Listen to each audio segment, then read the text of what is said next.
Hey guys, JH, welcome to Practice Tee. Okay, some more channel lock.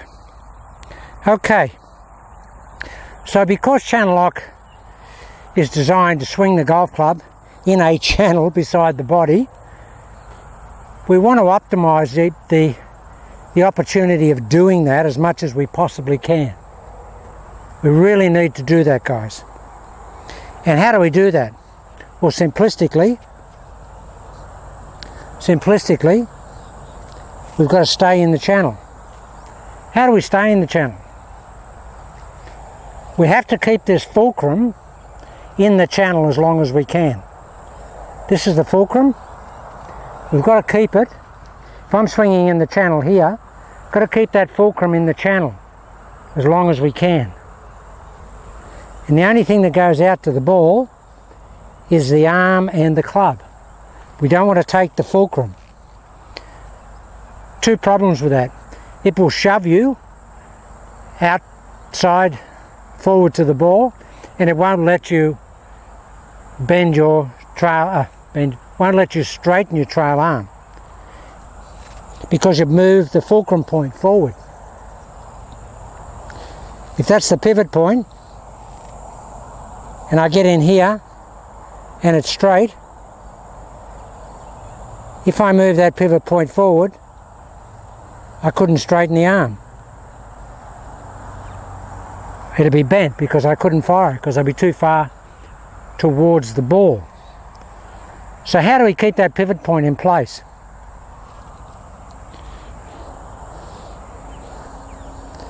Okay.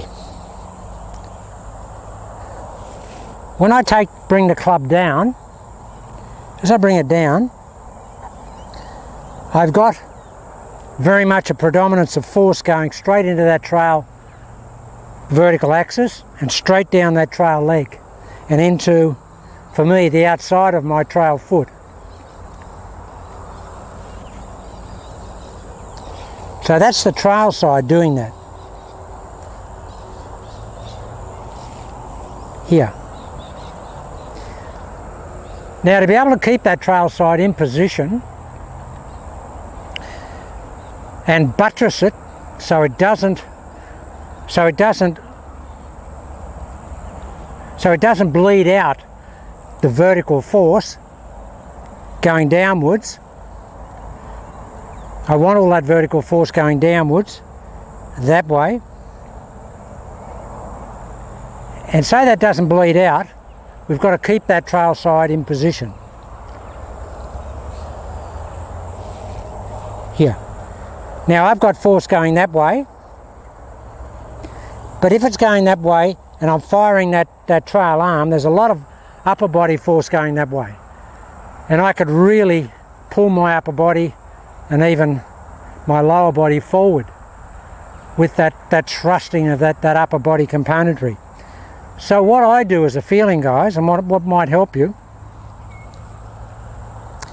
is do what I call a pincer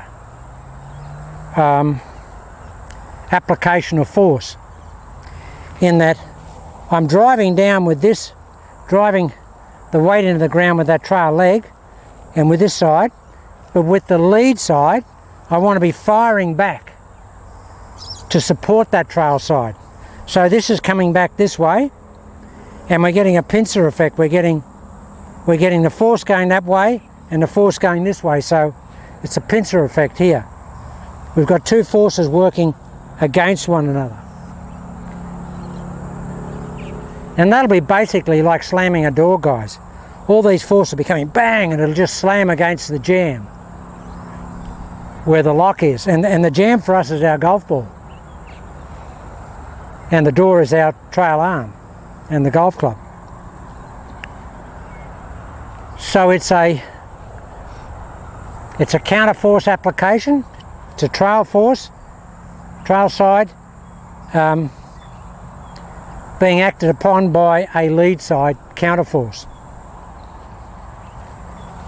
Simplistically, we've got force going this way and here, just a little one. That's what we want to feel. Weight there, force here. Weight here, force here. That's what we want to feel.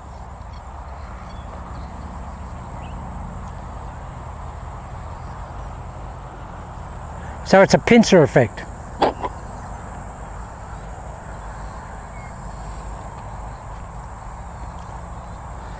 To get the feeling, just do a little one. Feel this. That lead knee is actually snapping like that, pushing the trail of the lead hip back, sort of underneath the closed shoulder girdle, like that. That's how we want to feel. Is it an under-feeling action? You bet it is. Is an under-feeling and hanging back action? Absolutely. Because I believe that this is one of the golf swings, one of the few golf swings, where you don't want to involve the body that much in rotation or firing the golf club. We just want to support the firing of the trail arm, which is these hinges here, the straightening of that trail arm, which develops about 80% of the power in the golf swing, and the speed. We want to support those hinges by keeping the body closed to the line and stable. The shoulders want to support. The shoulders want to support. They want to support the arm and the straightening of the arm. And the hinges, the utilisation of the hinges and the straightening of the arm.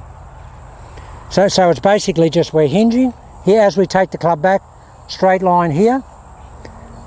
We're getting our hinges here, and then we're just going to straighten those hinges. But we've got to have something to buttress the force that's creating the straightening of that trail arm. And that is that lead leg coming back this way. And the force of that lead side coming back this way. That's what that's about.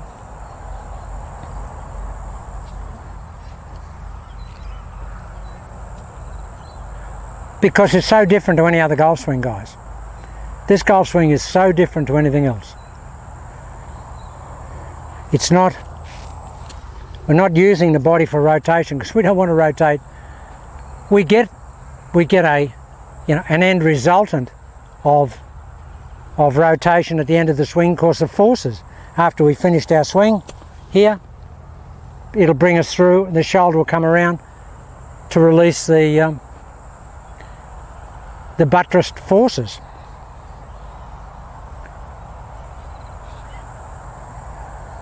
But at the end of the day, guys, we've got to make sure that we're here when we hit it. We've got to feel like the head and the chin and the nose is outside the trail foot. The hit is very much at the ball and out towards the ball. And you can't do that if you're moving forward or you're rotating in any manner or you let this side break down. You can't do that. You really have to get some buttressing in place. Now it's late in the day here, guys, like about 7 o'clock, there's no one here. I don't know what the video will be like. Just trying my new microphone today, but I forgot my, there's a little clip that clips it into the transmitter and a little screw down thing, and I've left it in the car, so it might be jumping up and down. But this is the new microphone, so there shouldn't be any static, fingers crossed. Okay, so we're going to buttress.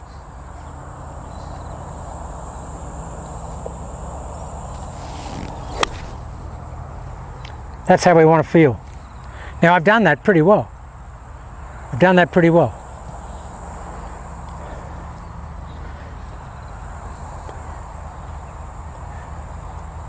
Oh, absolutely, it doesn't look like a normal golf swing because it's not a normal golf swing.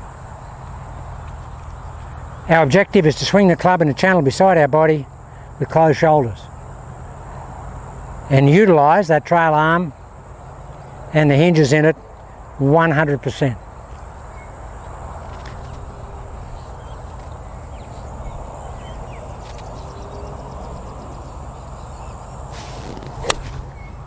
That's where I want to be, and I'm still here. Look at this. Just dead straight, guys. Again, first hits of the day. Or the evening.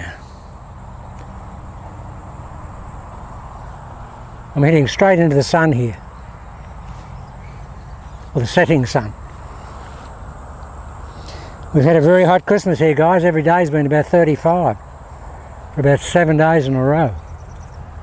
And I see some of the guys I talk to in the US, they're getting 10, 12, 16 inches of snow. I think some place had 40 inches of snow. Can't imagine that. And my other buddy in London, or England, England today was covered in snow.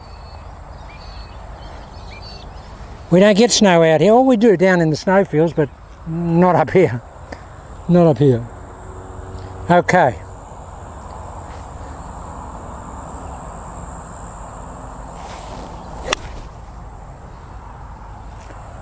That's good. Now I'm modifying my ready code, my ready set code, and it'll end up being just almost trying to just pause rather than stopping.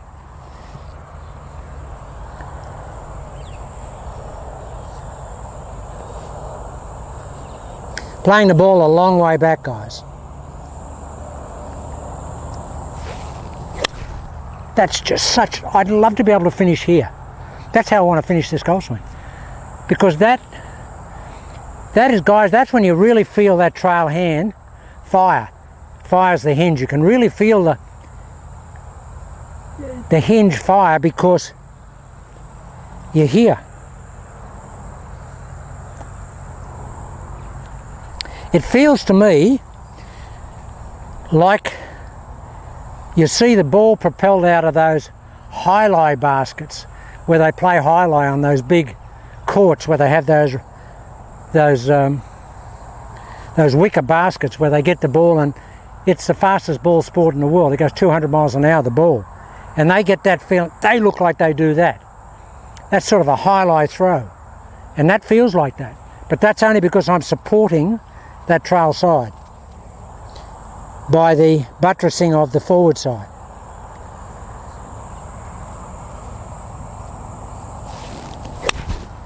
There it is, guys. Look at this. This is straight back. Look. This is exaggerated, but I could play with that on the golf course. And they're just beautifully straight shots. And they're right in the middle of the golf club.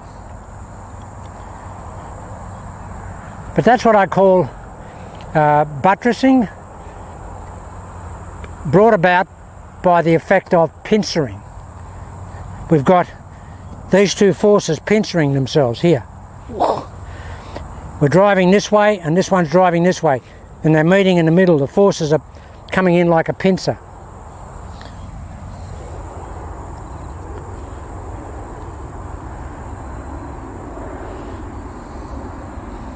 Right, we'll just incorporate in a normal swing.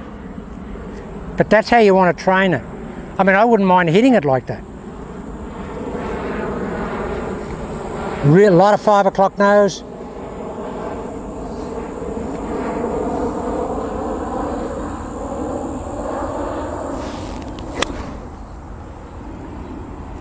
And that's trail foot down, guys. That's when you do it properly, when you really fire that trail side force down into the ground, your trail foot's going to be on the ground at impact and probably after impact.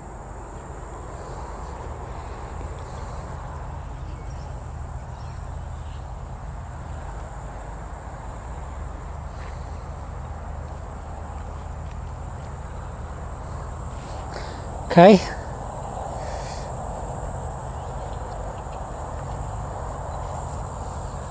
So I'm playing the ball a long way back now, guys. After that episode with Mr. X, we both found that, you know, we crept the ball forward. Now, also in the protocol, which you can add, you know, you don't want to have a checklist longer than an Apollo rocket launch protocol.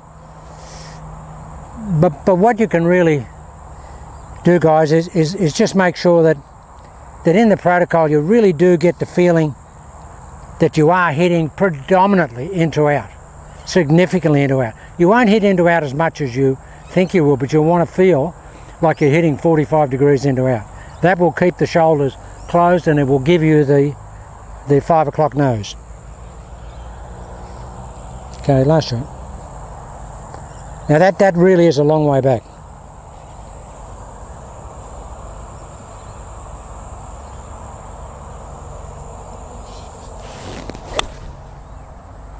So I've got both feet down, guys.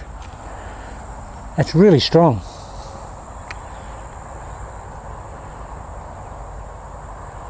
So now I'll just try and increase the ready.